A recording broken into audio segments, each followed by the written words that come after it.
जब तक गगन महि सूर्य तारे सृष्टि क्रम चलता रहे।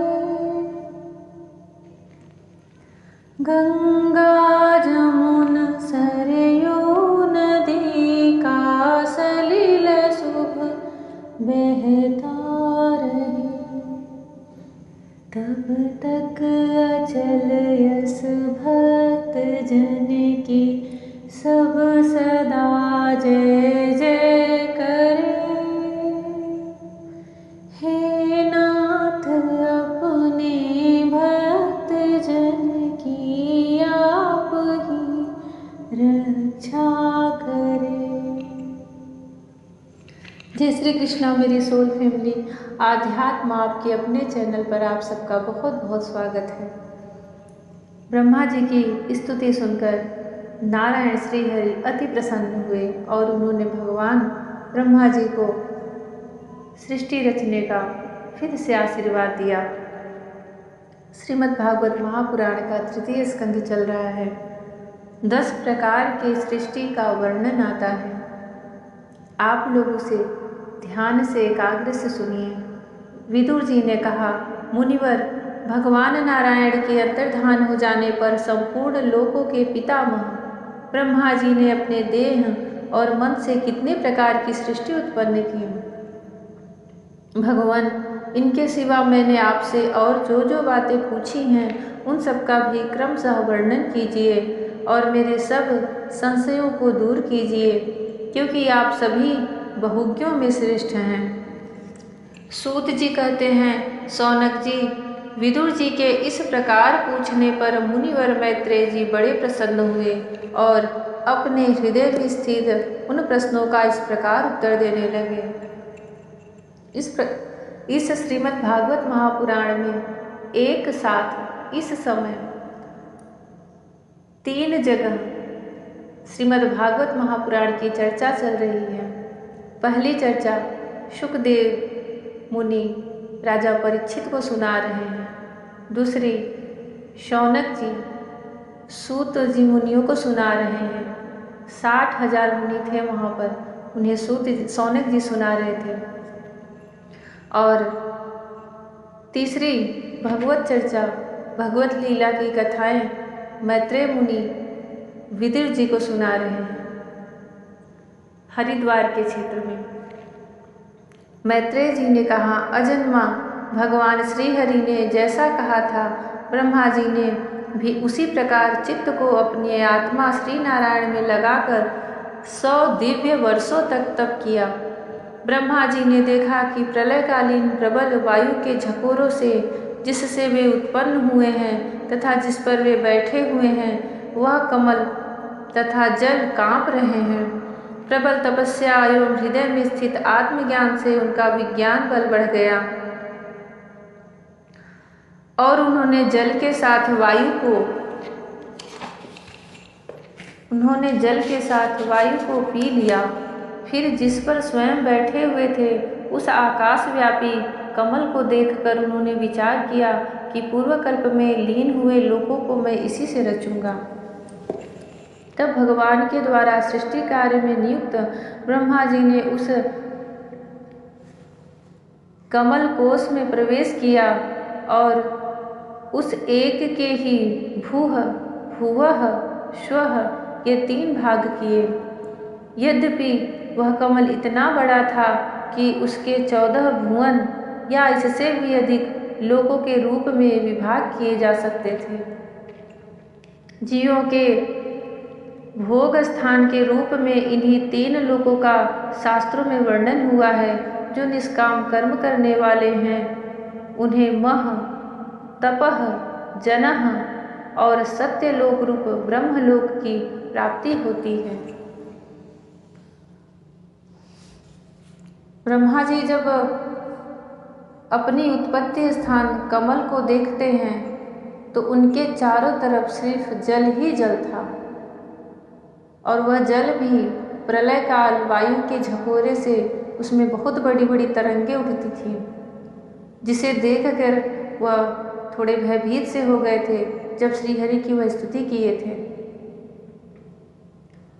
श्रीहरि के अंतर्ध्यान हो जाने पर उन्होंने उस संपूर्ण ब्रह्मांड जल राशि को अपने तपोबल से जल और वायु दोनों को पी लिया, अपने अंदर समा लिया और फिर यह सारा ब्रह्मांड खाली हुआ। फिर जिस कमल कोश पर वह बैठे थे उसी की जो कर्णिका होती है उसके 3 विभाग किए और इतना बड़ा था वह कि जितनी अभी इस सृष्टि की रचना हुई है 14 लोक माने जाते हैं, उनसे भी अधिक उसमें रचना हो सकती थी, जिस पर ब्रह्मा जी, जिस कमल पर ब्रह्मा जी विद्यमान थे। विदुर जी ने कहा, ब्राह्मण आपने अद्भुत कर्मा विश्वरूप श्रीहरि की जिस काल नामक शक्ति की बात कही थी प्रभु, उसका कृपया विस्तार पूर्वक वर्णन कीजिए। श्री मैत्रेय जी ने कहा, विषयों का रूपांतर बदलना ही काल का आधार है। स्वयं तो वह निर्विशेष अनादि और अनंत है। उसी को निमित्त बनाकर भगवान खेल खेल में अपने आप को ही सृष्टि के रूप में प्रकट कर लेते हैं। पहले यह सारा विश्व भगवान की माया से लीन होकर ब्रह्म रूप से स्थित था। उसी को अव्यक्त मूर्ति काल के द्वारा भगवान ने पुनः पृथक रूप से प्रकट किया है। यह जगत जैसा अब है वैसा ही पहले था और भविष्य में भी वैसा ही रहेगा। इसकी सृष्टि 9 प्रकार की होती है तथा प्राकृत वैकृत भेद से एक 10वीं सृष्टि और भी है और इसका प्रलय काल द्रव्य तथा गुणों के द्वारा 3 प्रकार से होता है। अब मैं पहले 10 प्रकार की सृष्टि का वर्णन करता हूँ। पहली सृष्टि महतत्व की है। भगवान की प्रेरणा से सत्वादि गुणों में विषमता होना ही इसका स्वरूप है। दूसरी सृष्टि अहंकार की है, जिससे पृथ्वी आदि पंचभूत एवं ज्ञानेन्द्रिय और कर्मेंद्रियों की उत्पत्ति होती है।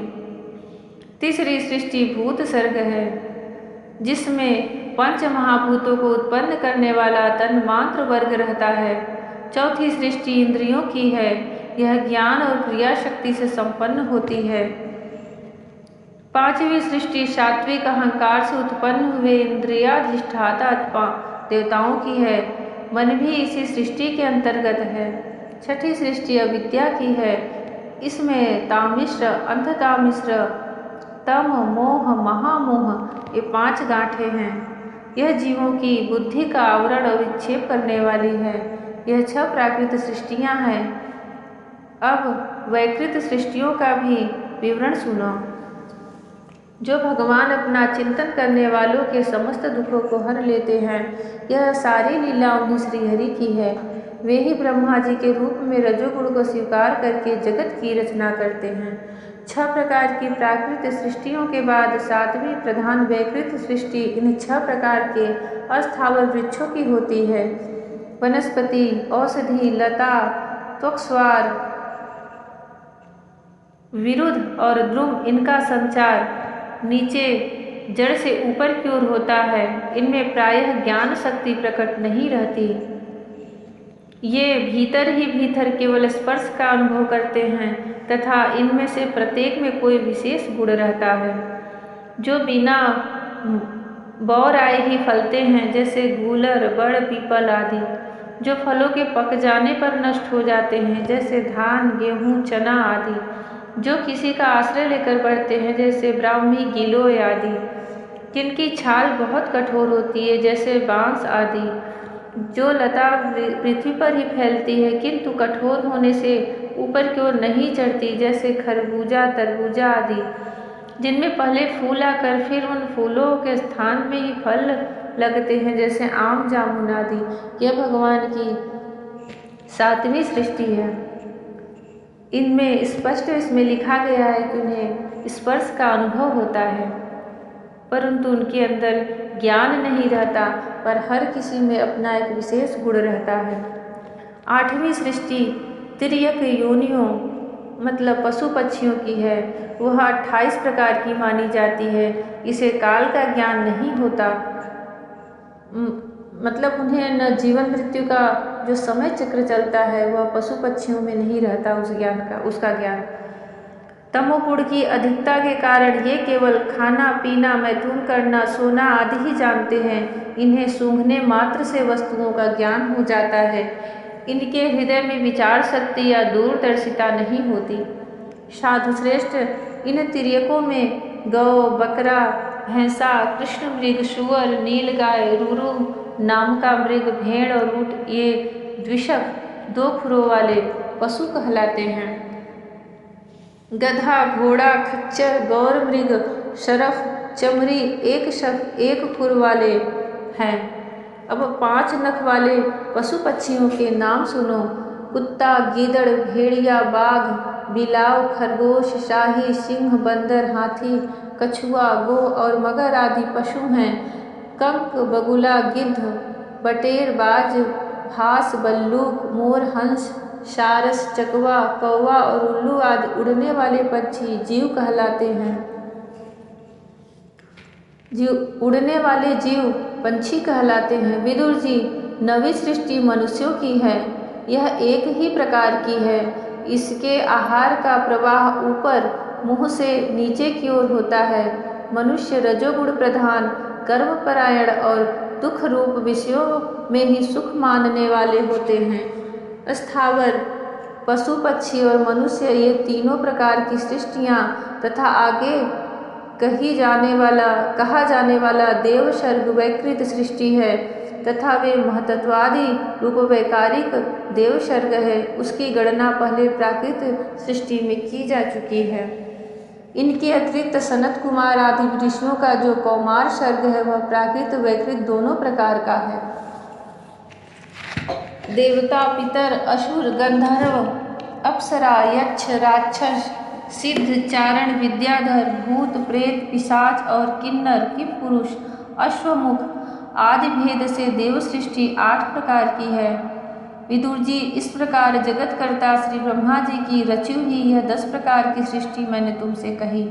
अब आगे मैं वंश और मनवंतरादि का वर्णन करूँगा। इस प्रकार सृष्टि करने वाले सत्य शंकर पर भगवान श्रीहरि ही ब्रह्मा के रूप में प्रत्येक कल्प के आदि में रजोगुण से व्याप्त होकर स्वयं ही जगत के रूप में अपनी रचना करते रहते हैं। जय श्री कृष्णा। मनवंतरादि काल विभाग का वर्णन। श्री मैत्रेय जी कहते हैं, विदुर जी, पृथ्वी आदि कार्यवर्ग का जो सूक्ष्म तत्व अंश है जिसका और विभाग नहीं हो सकता तथा जो कार्य रूप को प्राप्त नहीं हुआ है और जिसका अन्य परमाणुओं के साथ संयोग भी नहीं हुआ है उसे परमाणु कहते हैं।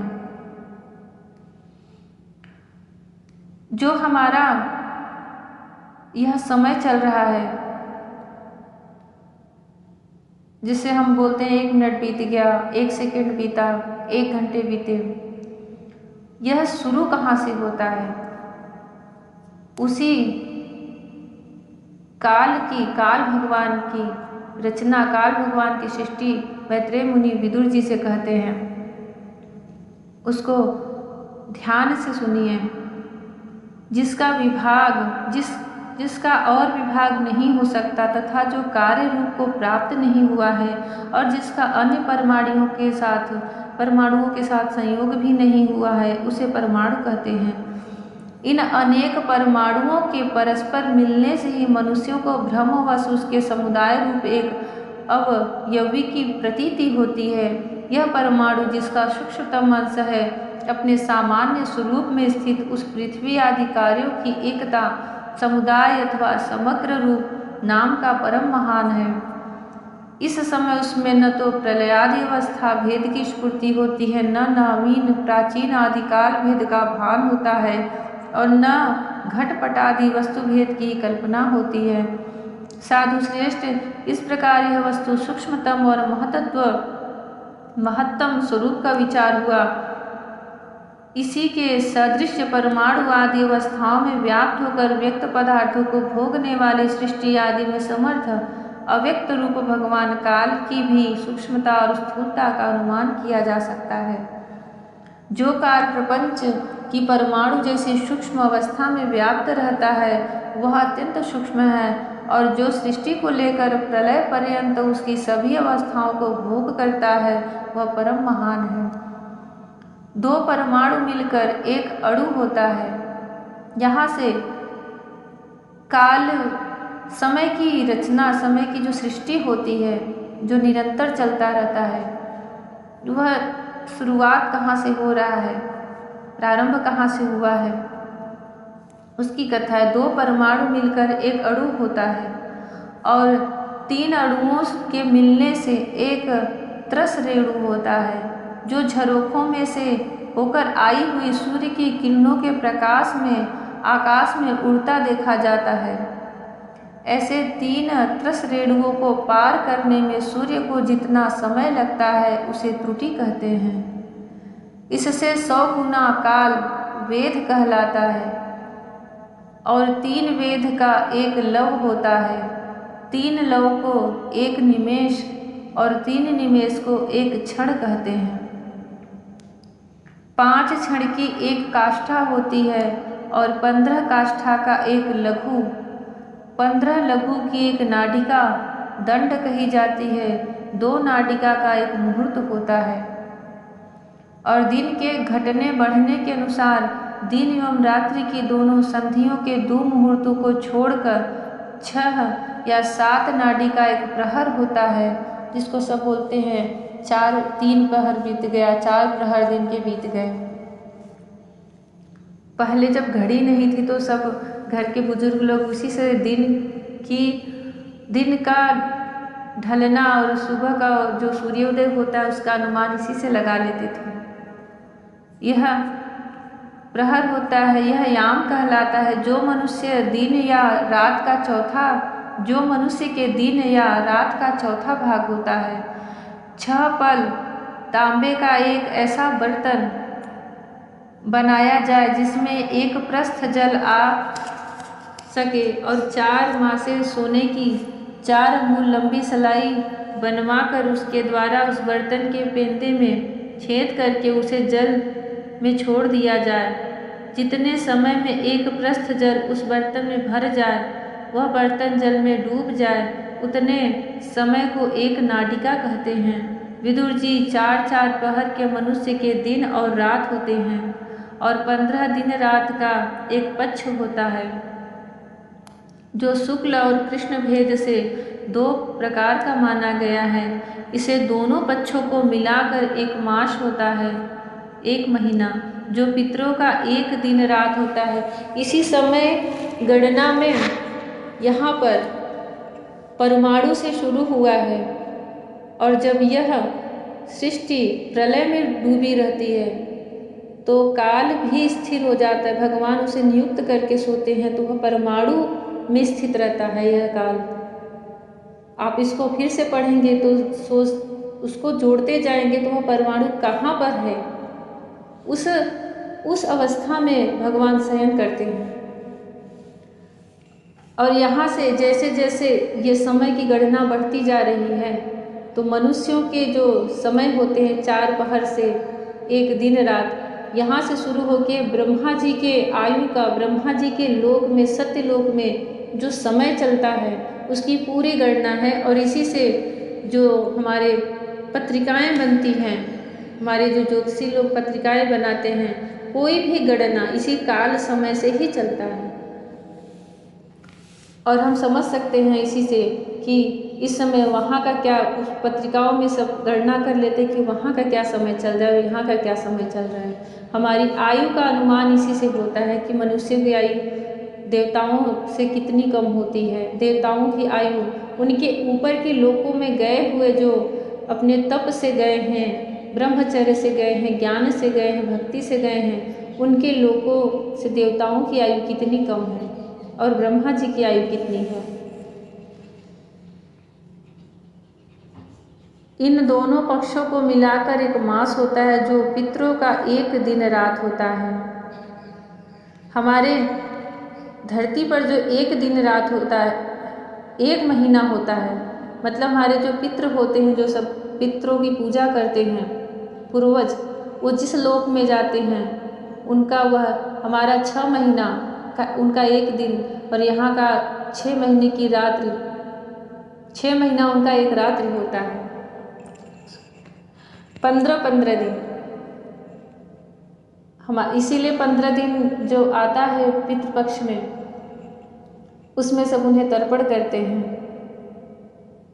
यहाँ का 15 दिन उनका दिन और यहाँ का 15 दिन उनकी रात एक दिन होती है।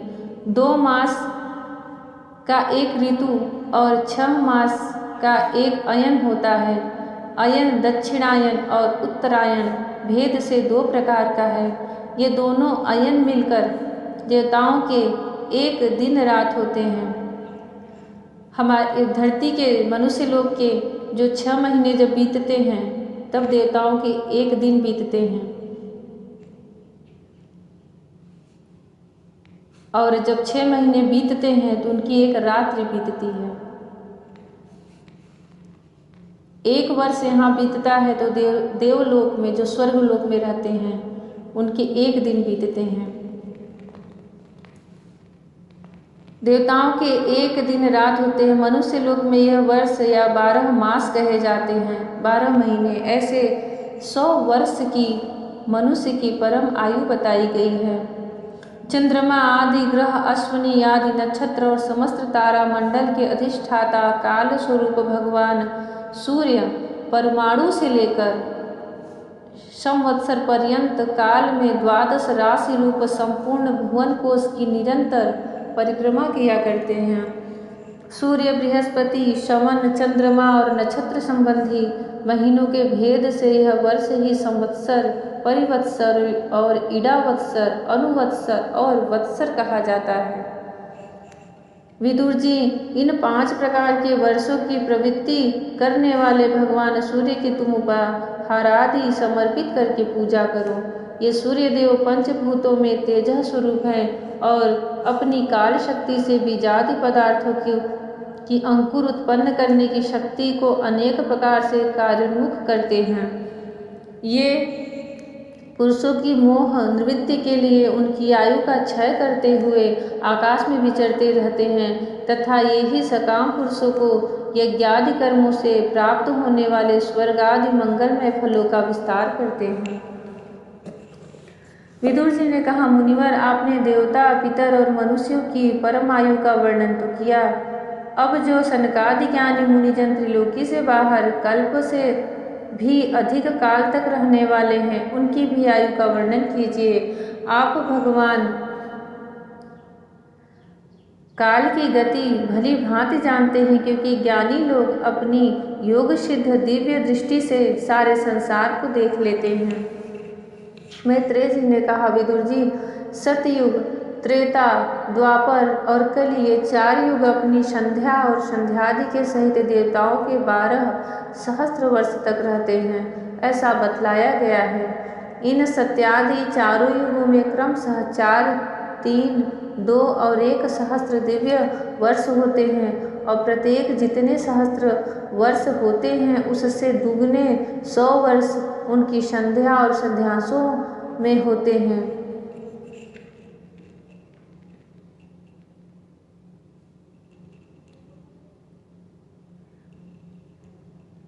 अर्थात सतयुग में 4000 दिव्य वर्ष युग और 800 संध्या एवं संध्यांश के, इस प्रकार 4800 वर्ष होते हैं। इसी प्रकार त्रेता में 3600, द्वापर में 2400 और कलयुग में 1200 दिव्य वर्ष होते हैं। मनुष्यों का 1 वर्ष देवताओं का 1 दिन होता है, अतः देवताओं का 1 वर्ष मनुष्यों के 360 वर्ष के बराबर हुआ। इस प्रकार मानवीय मान से कलयुग में 4,32,000 वर्ष हुए तथा इससे दुगुने द्वापर में, तिगुने त्रेता में और चौगुने सतयुग में होते हैं।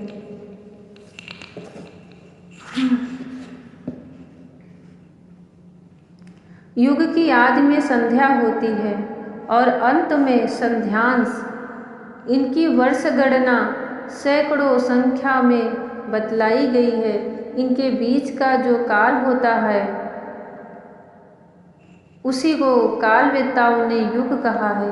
प्रत्येक युग में एक एक विशेष धर्म का विधान पाया जाता है। सत्य युग के मनुष्यों में धर्म आदि चारों चरणों से रहता है।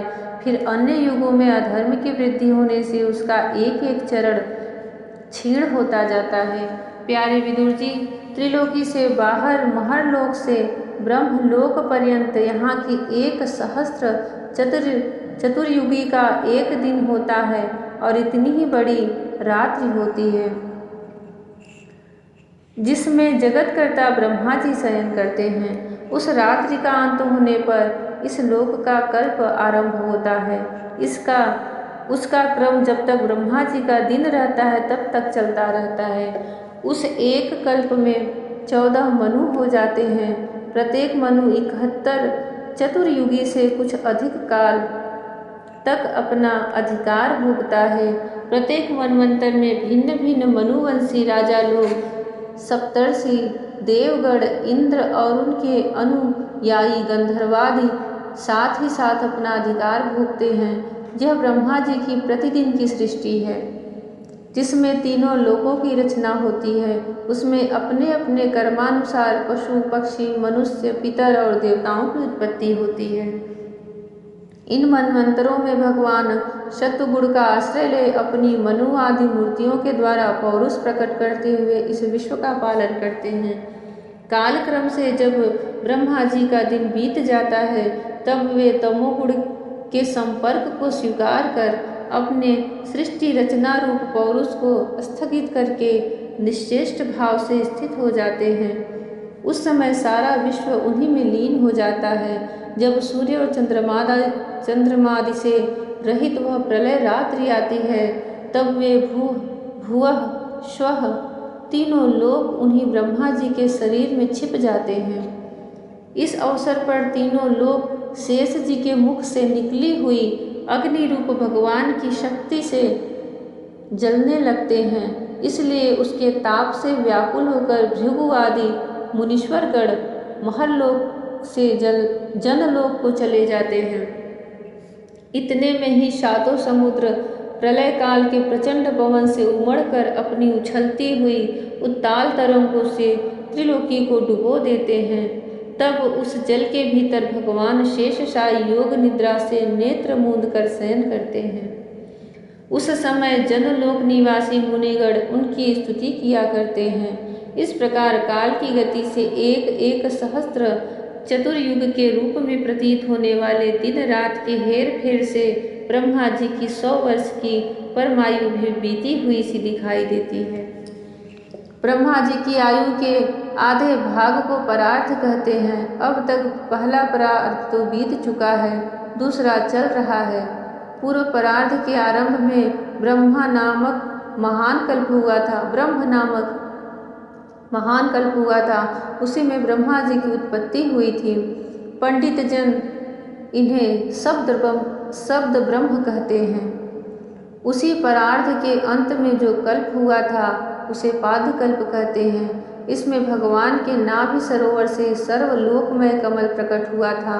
विदुर जी, इस समय जो कल्प चल रहा है वह दूसरे परार्थ का आरंभक बतलाया जाता है। यह वराह कल्प नाम से विख्यात है। इसीलिए हम लोग जब किसी चीज़ का पाठ या संकल्प करते हैं तो हाथ में जल लेकर के, अक्षत लेके, पुष्प लेके जब संकल्प के मंत्र पढ़े जाते हैं तो सबसे पहले जब कल्पों का नाम आता है तो वराह कल्प ही लिया जाता है। और जम्बूद्वीप उसका भी आगे आएगा वर्णन। हम अभी इसी वराह कल्प नाम से विख्यात में चल रहे हैं। इसमें भगवान ने शुकर रूप धारण किया था। यह 2 परार्थ का काल अव्यक्त, अनंत, अनादि विश्वात्मा श्रीहरि का एक निवेश माना जाता है। यह परमाणु से लेकर द्विपरार्थ पर्यंत फैला हुआ काल सर्वसमर्थ होने पर भी सर्वात्मा श्रीहरि पर किसी प्रकार की प्रभुता नहीं रखता। 2 परार्थ मतलब ब्रह्मा जी की आयु। यह तो देहादि में अभिमान रखने वाले जीवों का शासन करने में समर्थ है।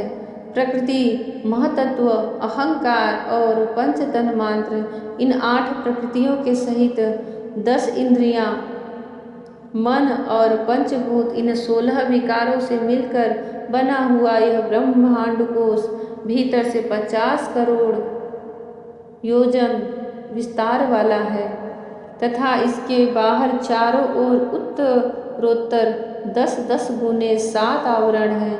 उन सब के सहित यह, जिसमें परमाणु के समान पड़ा हुआ दिखता है और जिसमें ऐसे करोड़ों ब्रह्मांड राशियां हैं, वह इन प्रधानादि समस्त कारणों का कारण अक्षर ब्रह्म कहलाता है और यही पुराण पुरुष परमात्मा श्री विष्णु भगवान का श्रेष्ठ धाम स्वरूप है। जय श्री कृष्णा। हम इसके आगे हमारी आयु कितनी कम है, हमारा समय कितना कम है।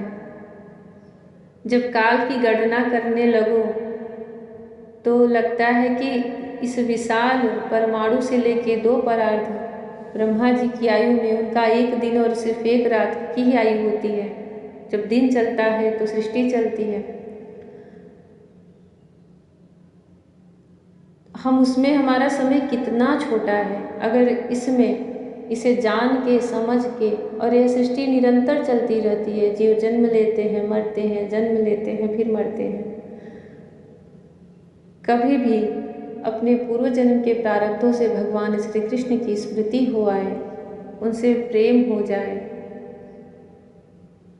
तो उसे कभी छोड़ना नहीं चाहिए। उसे एक चमत्कार समझ के, भगवान का आशीर्वाद समझ करके, अपने ऊपर ही धन्य धन्य होके, कृतकृत्य होके भगवान को पकड़ के रखना चाहिए।